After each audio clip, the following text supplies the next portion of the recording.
Assalamualaikum warahmatullahi wabarakatuh. Halo teman-teman, kembali lagi bersama saya Dea Marisa Utami. Dalam video kali ini, saya akan memberikan penjelasan mengenai uji statistik deskriptif,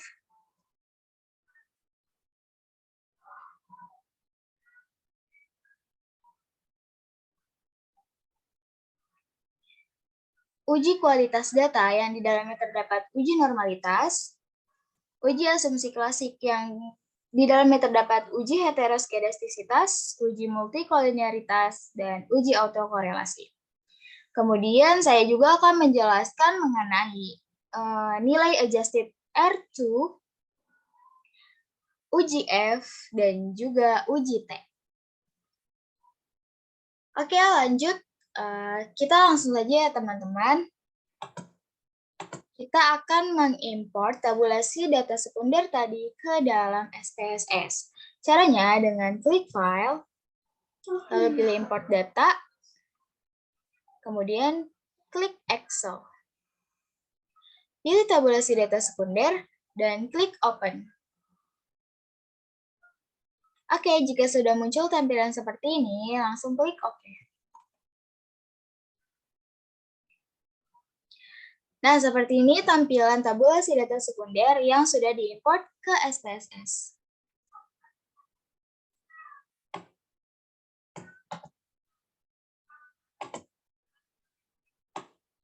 Lalu kita cek ke sheet variable view, dan kita akan beri nama masing-masing variabel di bagian label.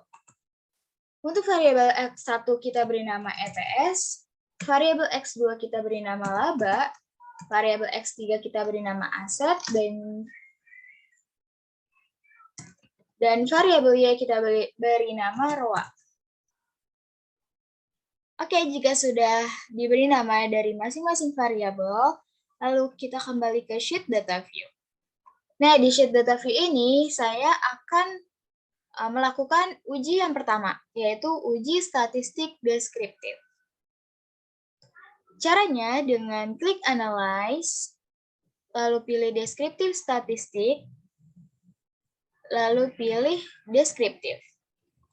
Pindahkan semua variabel ke kotak Variables, kemudian kita ke Options, lalu pastikan kotak Mean, Standard Deviation, Minimum, Maksimum, dan juga Range itu sudah terchecklist. Lalu ke Continue, kemudian klik OK. Oke, di sini sudah muncul hasil output dari uji statistik deskriptif. Nah, saya akan memberikan penjelasan mengenai makna angka yang terdapat di hasil output uji statistik deskriptif. Kita mulai dari variabel X1 dulu, yaitu EPS.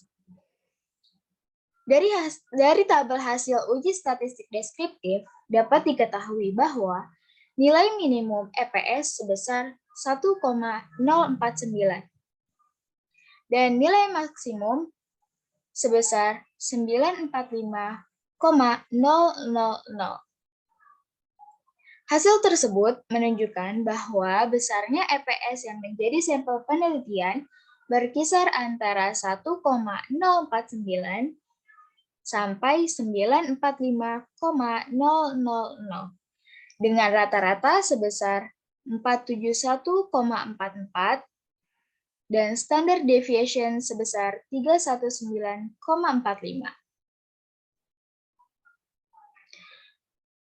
Oke, kita lanjut ke bagian variabel X2, yaitu laba.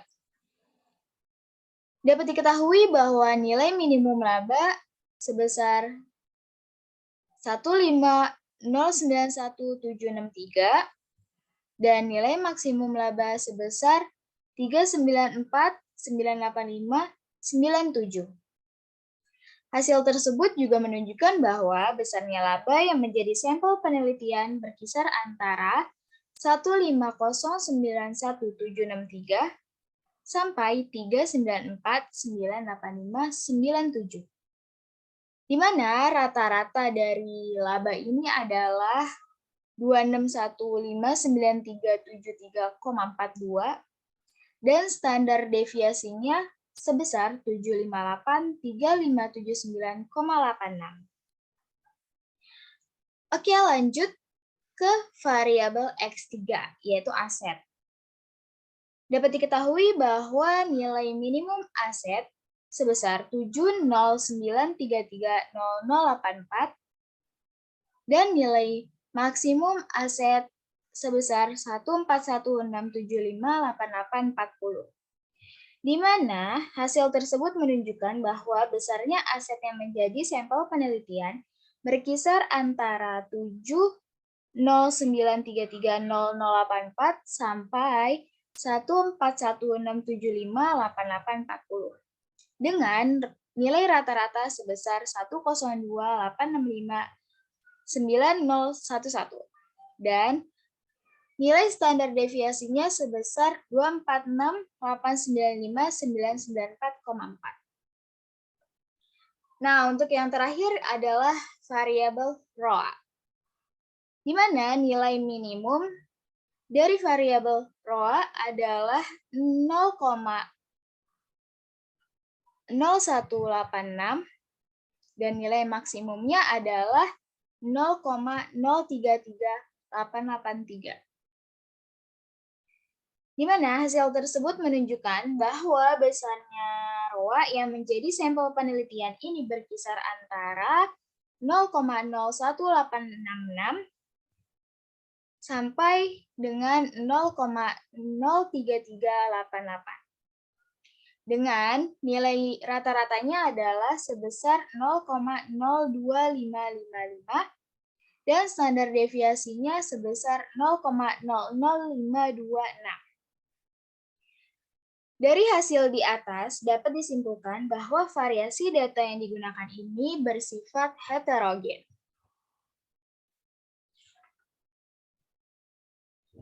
Oke, kita lanjut ke uji yang kedua, yaitu uji normalitas. Nah, uji normalitas ini masuk ke dalam uji kualitas data. Untuk melakukan uji normalitas, langkah-langkahnya dengan klik Analyze,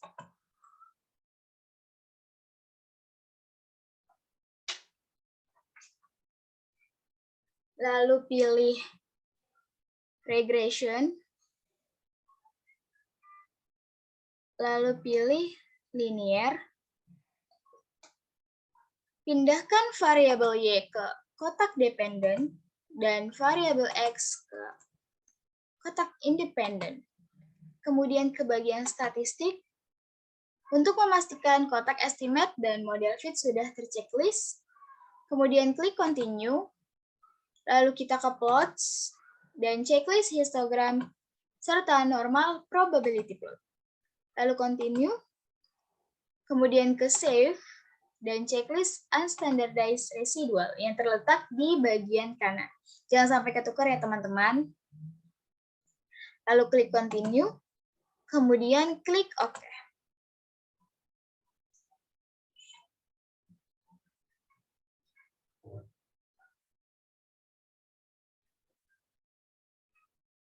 Nah, di sini sudah muncul hasil output dari uji normalitas histogram dan normal pp-plot.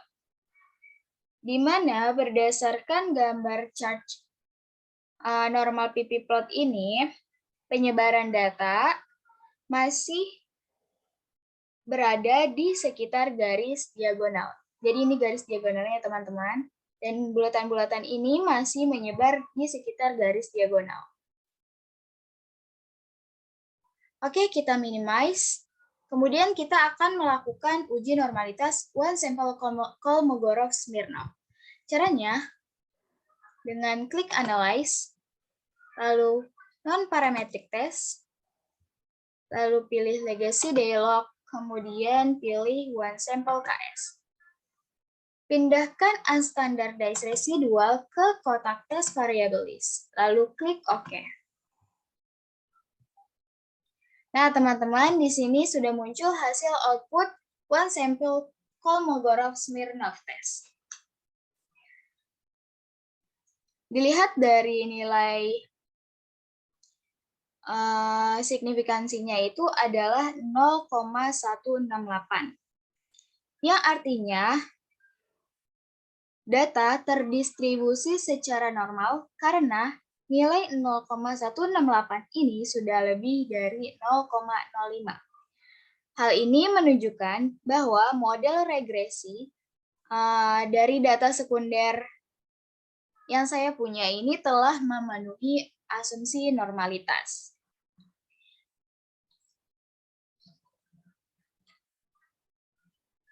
Oke, kita minimize. Lalu kita lanjut untuk melakukan uji yang ketiga, yaitu uji multikolinearitas. Caranya dengan klik Analyze, lalu ke Regression, kemudian pilih Linear, lalu kita ke bagian Statistik, Unchecklist Estimate, dan Model Fit, lalu checklist Covariance Matrix dan Collinearity Diagnostic. Kemudian Continue, lalu ke Save, dan checklist Unstandardized Residual. Lalu Continue, kemudian klik OK. Oke teman-teman, di sini sudah muncul hasil output dari uji multikolinearitas. Kita fokuskan ke bagian koefisien. Berdasarkan tabel uji multikolinearitas, hasil perhitungan nilai toleransi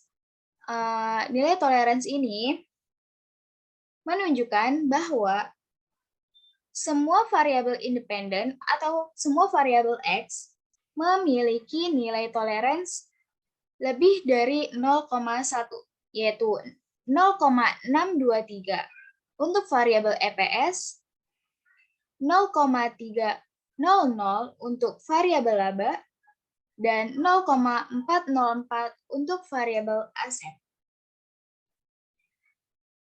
Kemudian, hasil perhitungan VIF juga menunjukkan hal yang sama, yaitu tidak ada satupun variabel independen yang memiliki nilai VIF lebih dari 10. Yaitu teman-teman bisa lihat di sini 1,604 untuk variabel EPS, 3,339 untuk variabel laba, dan 2,476 untuk variabel aset. Jadi, dapat disimpulkan bahwa tidak ada gejala multikolinearitas antara variabel independen dalam model regresi, sehingga variabel independen tersebut dapat digunakan dalam penelitian.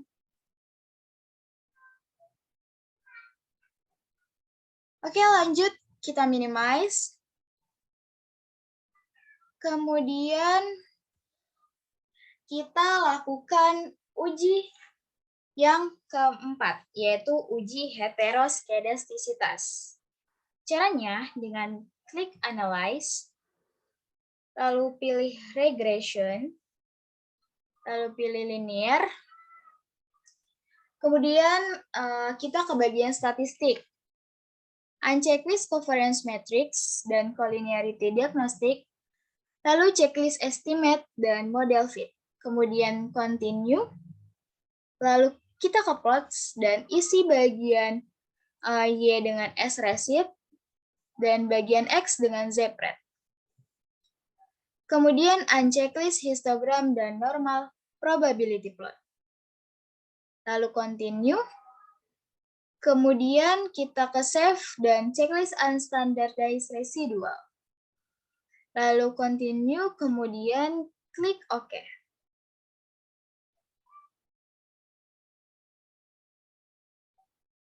Nah, di sini sudah muncul hasil dari scatter plot.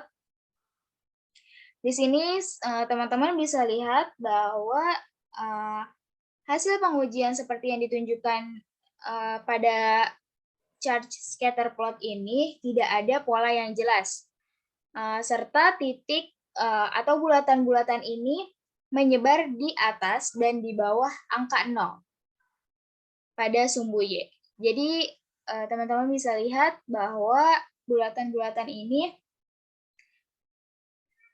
sudah menyebar dan tidak ada bulatan-bulatan yang saling berdempetan. Oke, kita minimize, lalu kita melakukan uji Glatzer.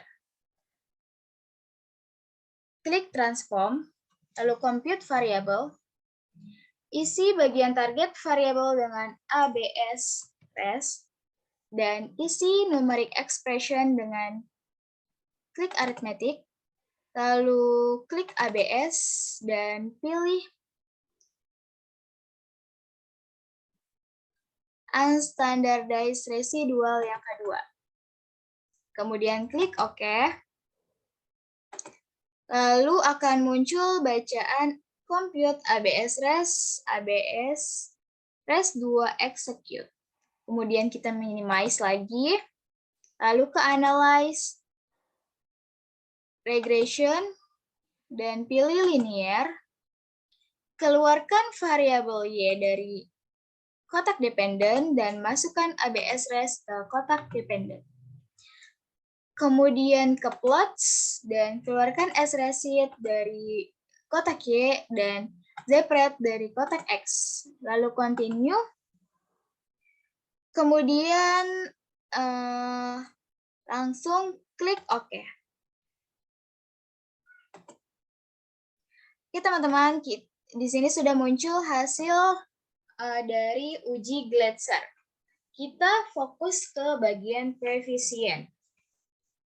Ini ya teman-teman. Nah, di bagian koefisien ini, tingkat signifikansi dari variabel independen ini sudah melebihi 0,05. Di mana 0,105 untuk variabel EPS, 0,887 untuk variabel laba, dan 0,822 untuk variabel aset. Nah, sini sudah melebihi 0,05 semua. Jadi, dapat dikatakan bahwa varian data yang digunakan atau pada model regresi ini tidak terjadi gejala heteroskedastisitas. Sehingga dapat disimpulkan model regresi atau uji regresi layak dipakai untuk memprediksi variabel dependent atau variabel Y, yaitu adalah return on asset atau ROA, berdasarkan variabel-variabel yang mempengaruhinya. Nah, variabel yang mempengaruhinya ini adalah EPS, laba, dan juga aset.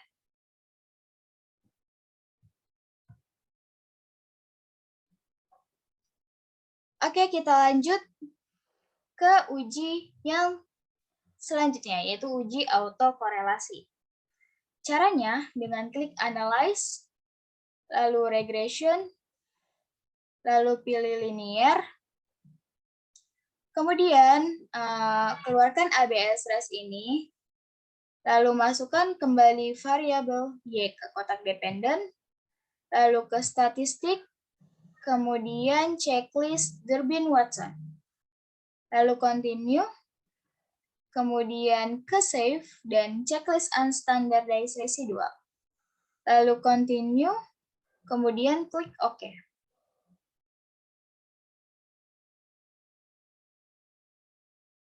Oke teman-teman, nah di sini kita lihat ke bagian model summary, di mana di sini sudah terdapat nilai Durbin-Watsonnya yaitu 2116. Nah, nilai ini atau nilai Durbin-Watson ini akan kita bandingkan dengan nilai tabel Durbin-Watson batas atas atau DU dan nilai Durbin-Watson batas bawah atau DL dengan menggunakan nilai signifikan 5%. Jumlah sampel adalah sampel yang saya gunakan tadi sebanyak 12 sampel dan jumlah variabel independennya itu adalah 3. Nah, untuk mengetahuinya, kita buka Word terlebih dahulu.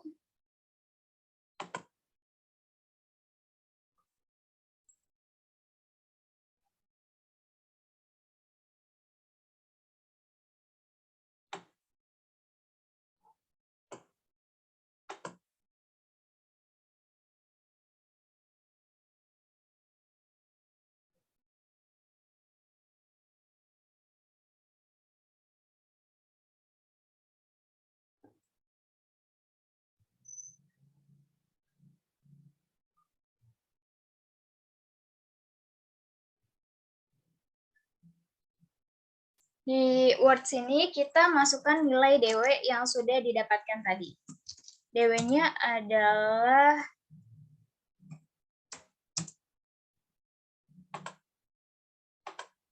ini ya teman-teman, 2,116. 2,116. Kemudian jumlah sampel yang digunakan atau N adalah sebanyak 12 sampel dan jumlah variabel independen yang digunakan adalah 3 variabel atau K adalah 3 variabel. Oke, untuk melihat apakah terjadi gejala autokorelasi atau tidak, nah kita tuliskan rumus autokorelasinya terlebih dahulu, yaitu adalah DU tanda lebih besar lebih kecil, kemudian D tanda seperti ini lagi 4 min DU. Nah, untuk DU-nya kita masukkan. Nah, untuk mencari DU, kita lihat ke tabel Durbin-Watson. Di sini saya sudah mempunyai tabel Durbin-Watson-nya.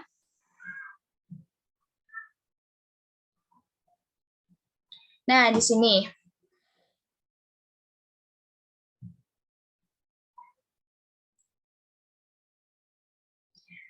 Tadi kita memakai K-nya itu sebanyak 3 dan sampelnya itu sebanyak 12. Jadi, nilai DL yang didapatkan adalah 0,6577. Kita catat terlebih dahulu di Word. DL sebesar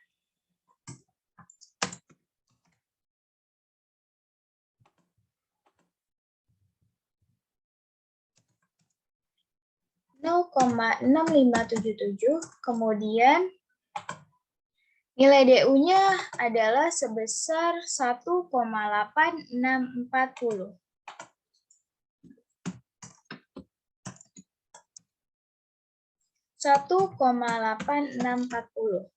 Lalu angka-angka DW atau Durbin-Watson dan juga DU atau Durbin-Watson batas atas kita masukkan ke dalam rumus.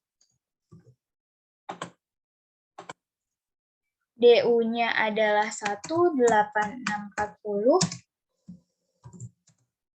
D-nya itu adalah nilai Durbin-Watson adalah 2,116 dan 4 min 1,8640. Lalu kita tulis lagi 1,8640 2116. Kemudian 4 dikurang 1860 hasilnya adalah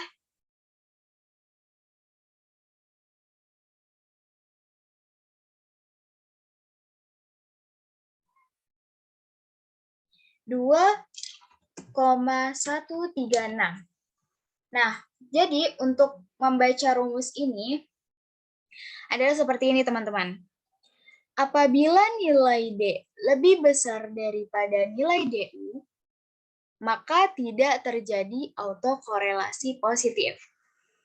Dan apabila nilai 4 min DU lebih besar daripada nilai D, maka tidak terjadi gejala autokorelasi negatif. Nah, di sini teman-teman bisa lihat bahwa nilai Durbin-Watson-nya itu sudah lebih besar dari nilai Durbin-Watson batas atas atau DU. Dan nilai 4 min DU-nya ini juga sudah lebih besar daripada nilai D atau nilai Durbin-Watson. Jadi, Dapat disimpulkan bahwa tidak terjadi gejala autokorelasi positif dan autokorelasi negatif dengan keputusan ditolak dan analisis regresi linier dapat dilanjutkan. Oke, kita ke step selanjutnya atau kita ke analisis selanjutnya, yaitu ada analisis regresi linear berganda.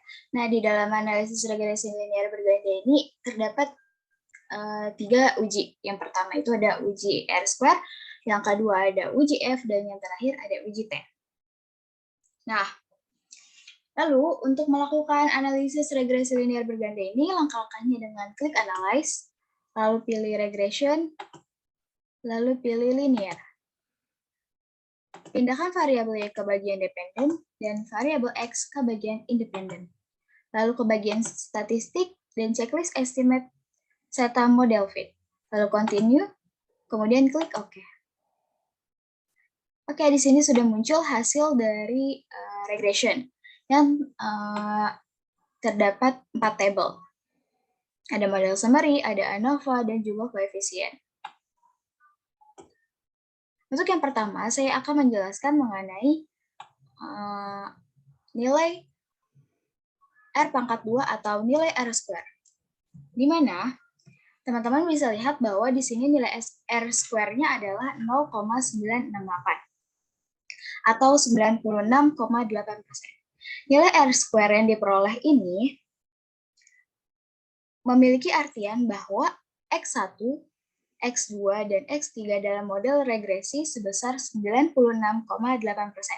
Jadi, pengaruh dari variabel independen yaitu 96,8%, sedangkan sisanya sebesar 3,2%.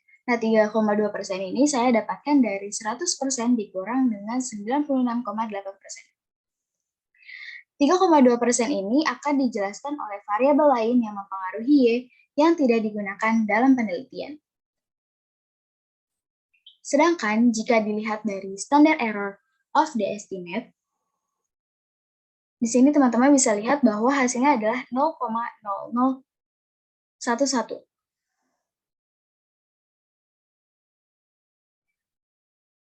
Di mana semakin kecil nilai standard error of the estimate akan membuat model regresi semakin tepat dalam memprediksi variabel dependent. Jadi, nilai standard error of the estimate ini sudah tepat dalam memprediksi variabel Y atau variabel ROA. Oke, kita ke uji yang kedua yaitu uji F. Untuk uji F, kita lebih fokuskan ke bagian ANOVA.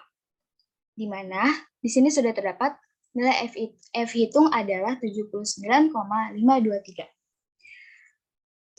Dan juga nilai signifikannya adalah 0,000. Nah, berdasarkan hasil output uji F ini, diketahui bahwa nilai signifikansi adalah sebesar 0,00. Artinya nilai ini kurang dari 0,05. Dan nilai F hitung adalah 79,523. Di mana nilai F hitung ini lebih besar daripada nilai F tabel. Nilai F tabel yang sudah saya dapatkan adalah 3,86.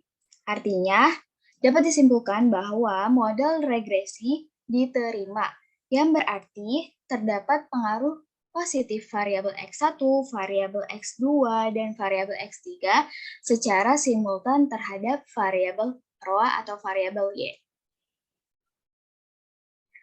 Oke, kita lanjut ke uji yang terakhir, yaitu uji T. Di sini teman-teman bisa lihat sudah terdapat nilai T hitung dan juga nilai signifikan.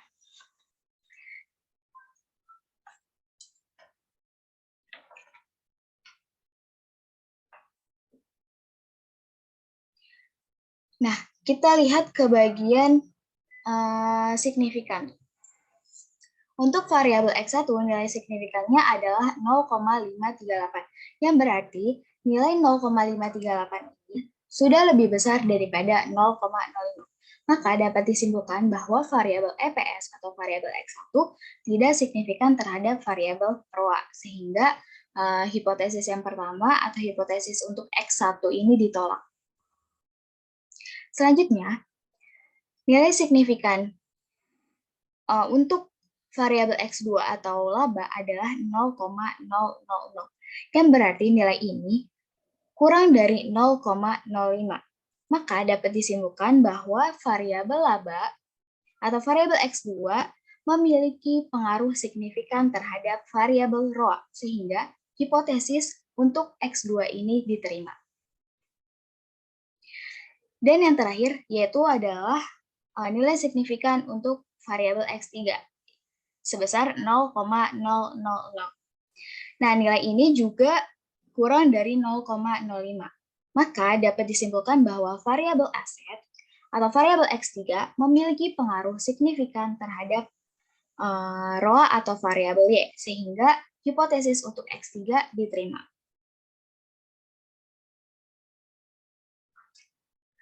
Oke, seperti itu saja penjelasan mengenai hasil uji statistik, deskriptif, hasil uji asumsi klasik, hasil uji kualitas data, dan juga hasil analisis regresi linear berganti dari saya. Kurang lebihnya mohon maaf. Wassalamualaikum warahmatullahi wabarakatuh.